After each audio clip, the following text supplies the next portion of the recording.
Today we're diving into the fascinating yet complicated life of George Reeves, the man who brought Superman to life on screen. From his humble beginnings in a family filled with challenges to his rise as an iconic TV hero, George's story is one of resilience, talent, and heartbreak.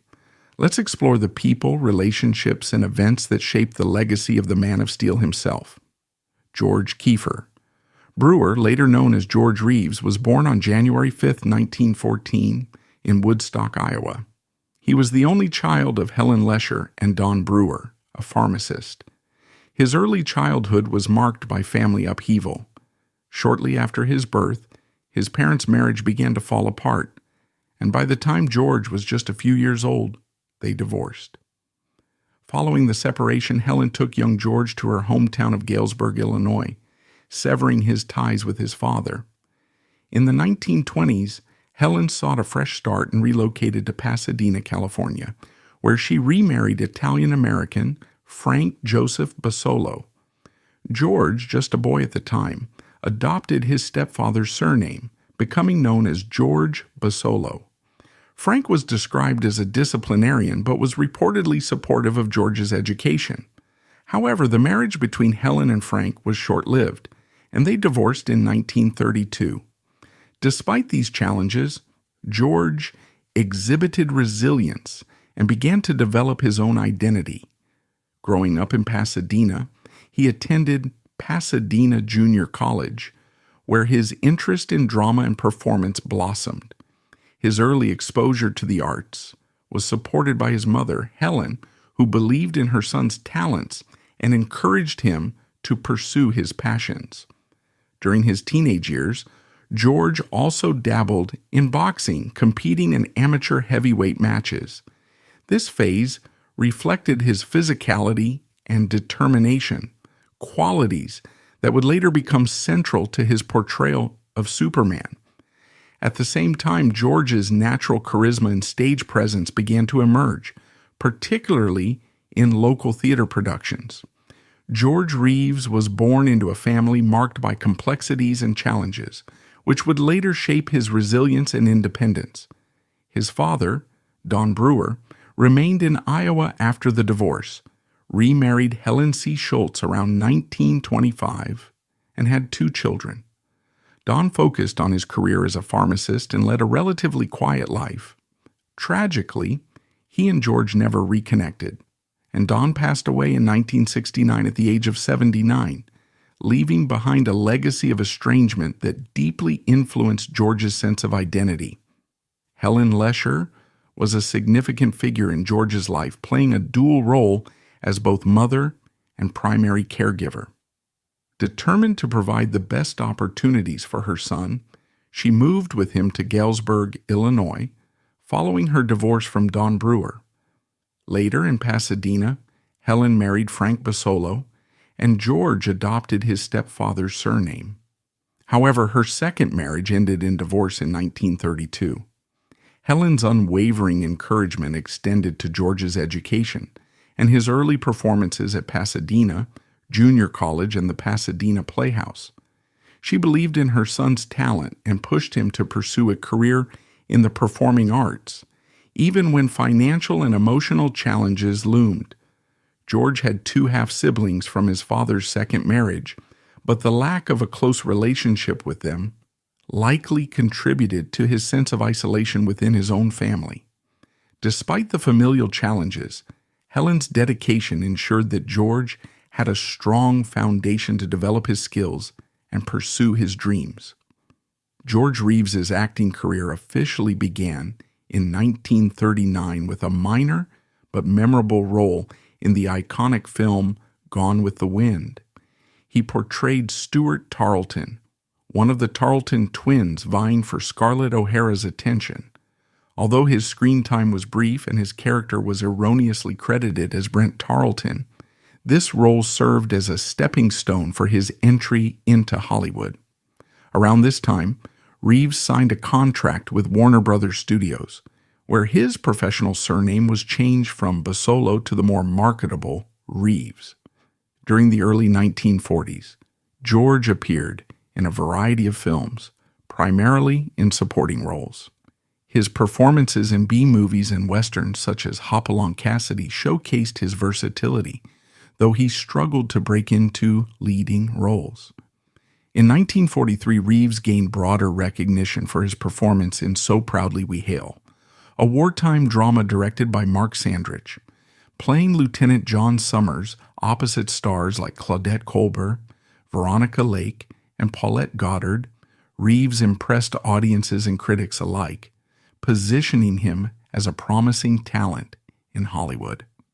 With the United States' involvement in World War II, Reeves was drafted into the U.S. Army Air Corps in 1943.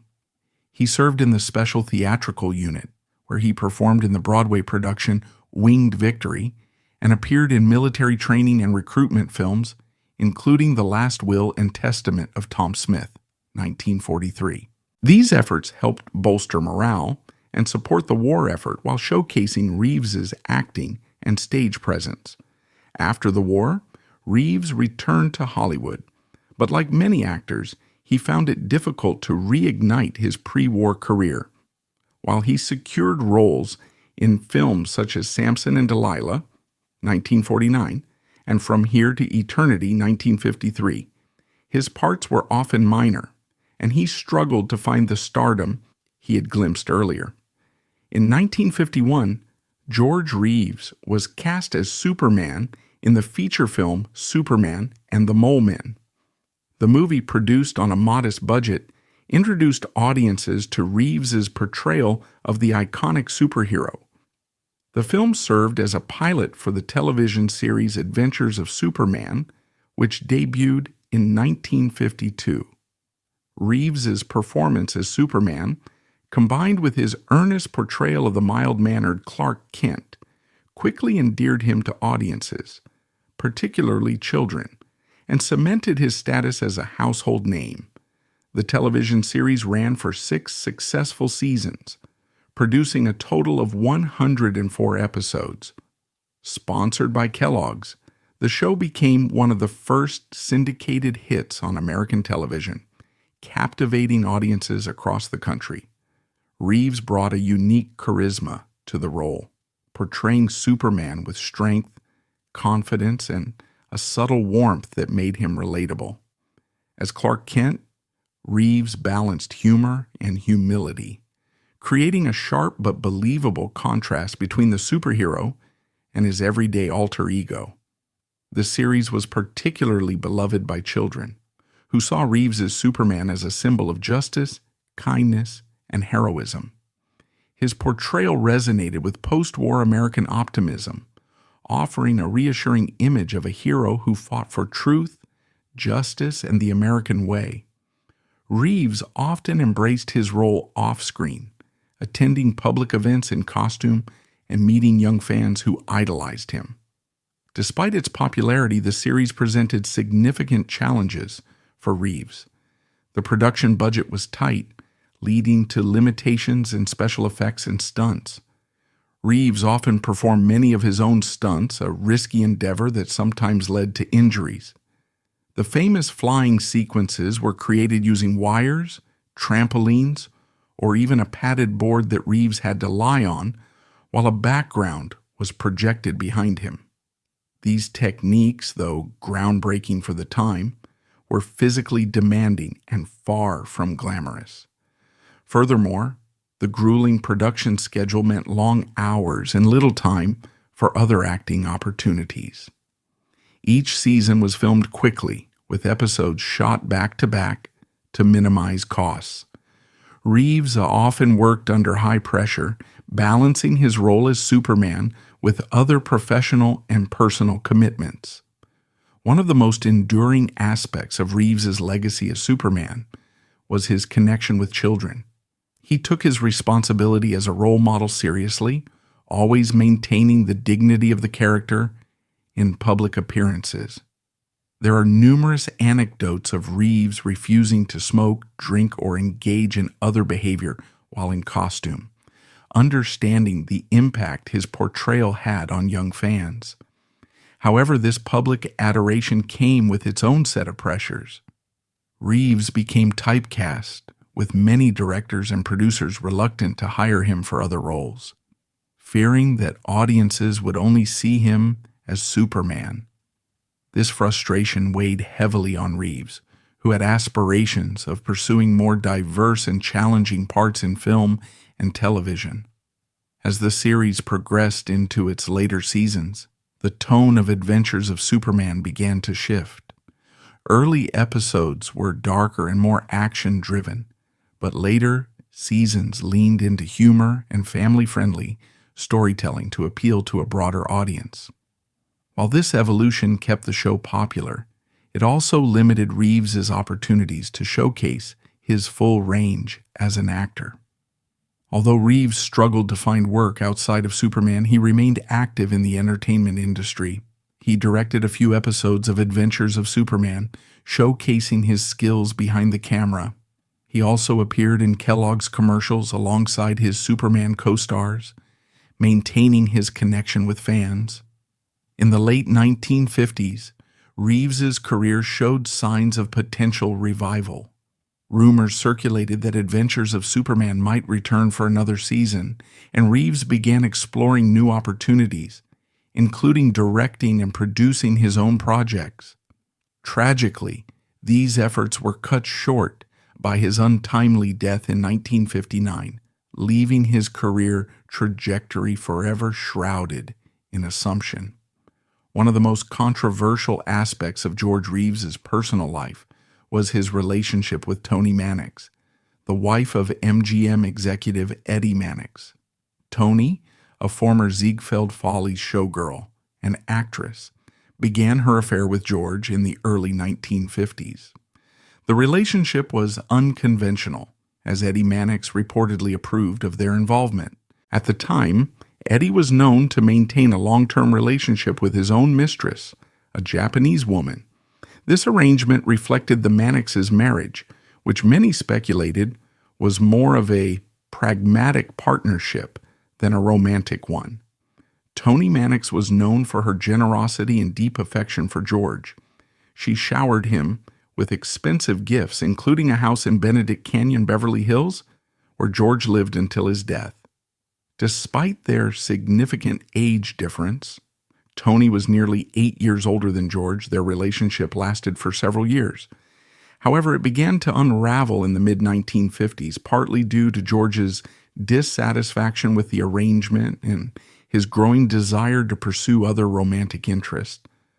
George ended his relationship with Toni Mannix around 1958 and began dating New York socialite Leonore Lemon. Leonore, a woman with a fiery temperament, quickly gained a reputation for her hard-drinking lifestyle and volatile personality. Their relationship was marked by frequent public arguments, and their turbulent dynamic became the subject of tabloid speculation. Leonore moved into George's Benedict Canyon home, which had been gifted to him by Toni Mannix. This transition caused tension between George and Toni, who reportedly felt betrayed by his new relationship. According to several accounts, Toni never truly let go of her feelings for George, and some believe she continued to watch over him, either out of concern or jealousy. Adding to the controversy were persistent rumors about Eddie Mannix's alleged connections to organized crime. Eddie, a powerful figure in Hollywood, was rumored to have ties to the mob and was known for his ability to cover up scandals involving MGM's stars. This led to speculation about the potential dangers George might have faced after breaking off his relationship with Toni Mannix.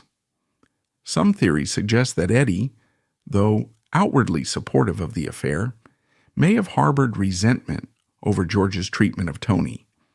These rumors fueled conspiracy theories about George's death, with some believing Eddie or his associates might have been involved. While George's professional achievements, particularly his portrayal of Superman, remain his most enduring legacy, the turbulent details of his personal life continue to intrigue and mystify fans and historians alike. George Reeves married actress Eleonora Robinson Needles on September 21, 1940. Eleonora came from a prominent family in the entertainment industry, known for their connections to the circus world. The wedding was held at the Church of Our Savior in San Marino, California, in an elegant ceremony attended by close friends and family. The marriage, however, faced challenges early on. George's career was still in its fledgling stage, and the financial and emotional strains of Hollywood life took a toll on their relationship. Eleonora supported George during his early struggles as an actor, but the couple's inability to have children, coupled with the pressures of George's work, created distance between them. By 1950, after a decade of marriage, George and Eleonora divorced. The separation was amicable, and the couple remained respectful of each other in public. However, the failure of his first marriage marked a significant turning point in George's personal life, leaving him hesitant about future commitments. Following his divorce, George entered into a long-term relationship with Toni Mannix, the wife of MGM executive Eddie Mannix. Their affair was widely known within Hollywood circles and lasted for several years. Toni, nearly a decade older than George, was deeply devoted to him. She lavished him with gifts, including the house in Benedict Canyon, and provided emotional and financial support during the more difficult periods of his career. Despite the outward stability of their relationship, George reportedly felt constrained by Toni's maternal approach to their dynamic. By the mid-1950s, their relationship began to falter, and George sought to distance himself. In 1958, George ended his relationship with Toni Mannix and began dating Leonore Lemon, a New York socialite known for her fiery temperament and vivacious personality. The couple announced their engagement in 1959 with plans to marry in June of that year. Leonore moved into George's Benedict Canyon home, a decision that reportedly caused tension between George and Toni Mannix, who still harbored feelings for him. Leonore's arrival marked the beginning of a tumultuous period in George's personal life. The couple frequently argued, often in public, and their relationship became the subject of Hollywood gossip. Despite the announcement of their engagement, plans for the wedding were never officially confirmed. Some reports suggested that the ceremony was to take place in Mexico, but these rumors remain unverified. Leonore's volatile personality often clashed with George's more reserved nature.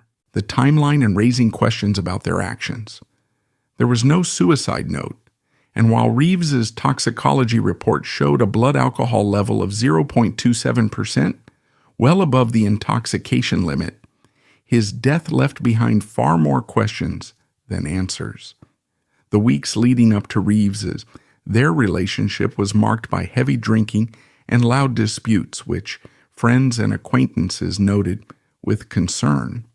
On the night of George's death in July 1959, Leonore and George were reportedly engaged in a heated argument, adding to the tragic and mysterious circumstances surrounding his passing.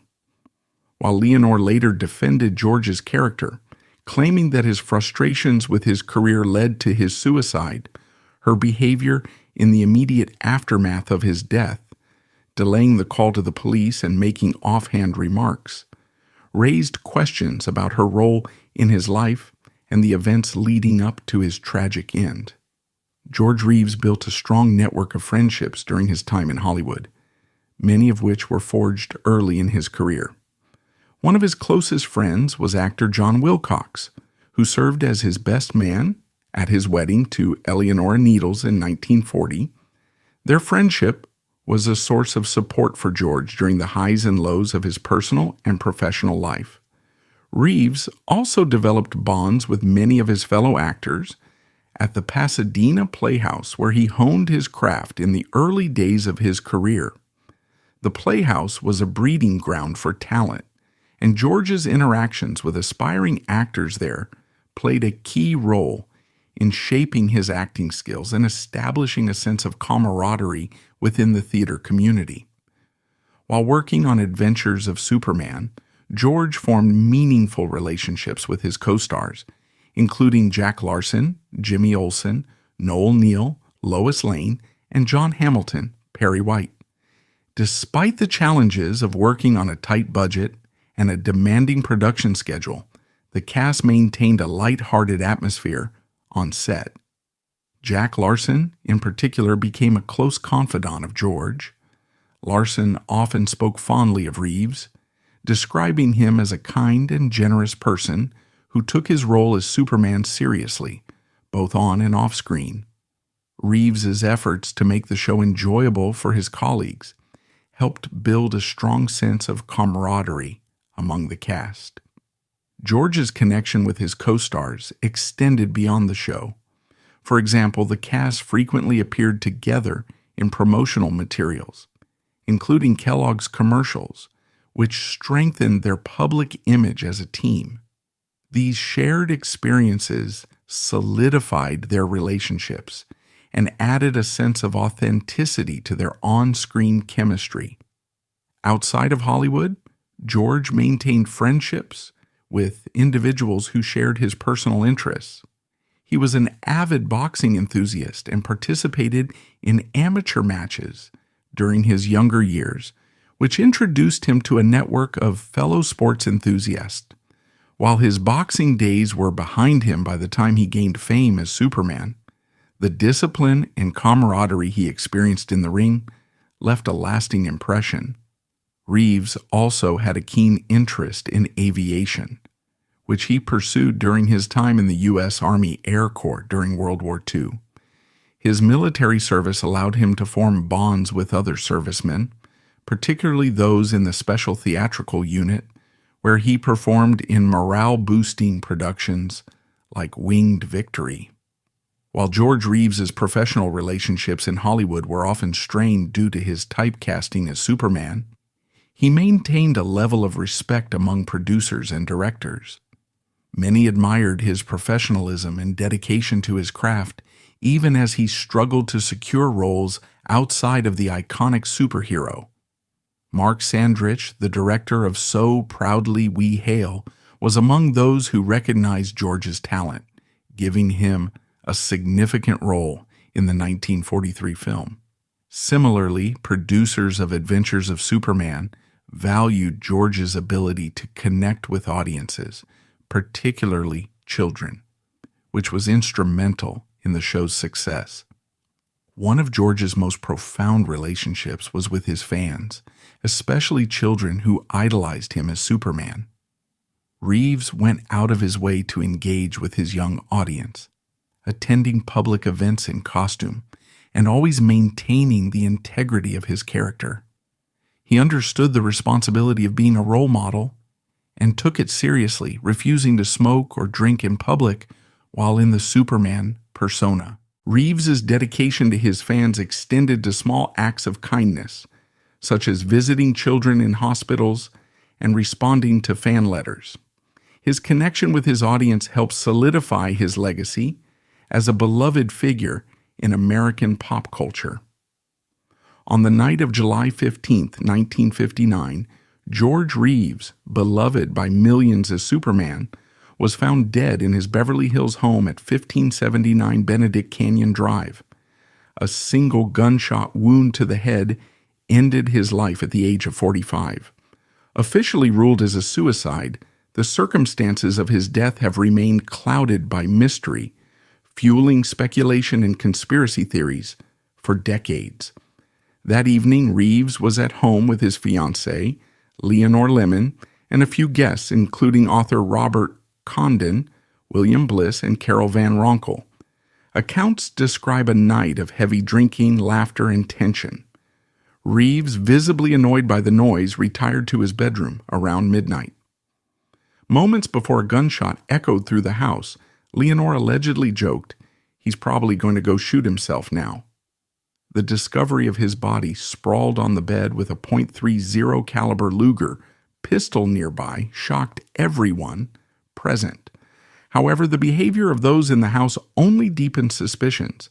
The guests delayed calling the police for approximately 30 to 45 minutes, muddying death were reportedly fraught with strange occurrences. He had received anonymous, unsettling phone calls, often consisting of music playing on the other end or the caller hanging up without speaking. Despite changing his number, the calls persisted, contributing to his growing unease. Additionally, Reeves had been involved in several car accidents between 1956 and 1959, including one just weeks prior to his death. These accidents left him with chronic pain, which some speculate may have affected his state of mind. Reeves's personal life was equally tumultuous. He had recently ended his long-term relationship with Toni Mannix, the wife of MGM executive Eddie Mannix, and begun dating Leonore Lemon. While Toni reportedly remained deeply attached to Reeves, Eddie Mannix was rumored to have ties to organized crime, leading some to question whether their connection played a role in the tragedy. Leonore, on the other hand, was known for her fiery temperament, and her relationship with Reeves was marked by frequent arguments. Witnesses suggested that tensions between the couple had been escalating in the days leading up to his death. Theories about Reeves's death abound.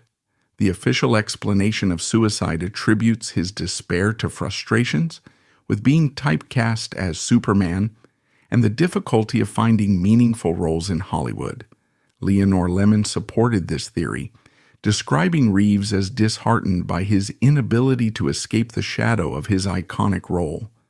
Others believe the shooting may have been accidental, possibly the result of handling a firearm while intoxicated. Yet, the absence of gunpowder residue on his hands and other inconsistencies have led many to suspect foul play. Among these theories is the possibility of a deliberate act orchestrated by Eddie Mannix or his associates, leveraging his alleged mob connections. Reeves's death sent shockwaves through Hollywood and his fans. Children who idolized him as Superman were particularly affected, struggling to reconcile the demise of their hero with the image of the invincible Man of Steel. Toni Mannix, heartbroken, reportedly maintained a shrine to Reeves for the rest of her life, though she never publicly addressed the suspicions surrounding her involvement. The unresolved nature of Reeves's death has inspired countless books, documentaries, and the 2006 film Hollywoodland, which dramatized the mystery. Despite the tragedy, George Reeves's portrayal of Superman remains an enduring legacy, solidifying his place as a cultural icon. His death, though mired in controversy, continues to captivate historians and fans alike, offering a haunting glimpse into the darker side of Hollywood's golden era. George Reeves's journey was nothing short of extraordinary, filled with triumphs, trials, and an enduring impact that made him unforgettable. His portrayal of Superman inspired millions, and his story remains a poignant reminder of the pressures that come with fame. What do you think about the life and legacy of this Hollywood icon? Let us know in the comments below, and don't forget to like, share, and subscribe for more stories like this.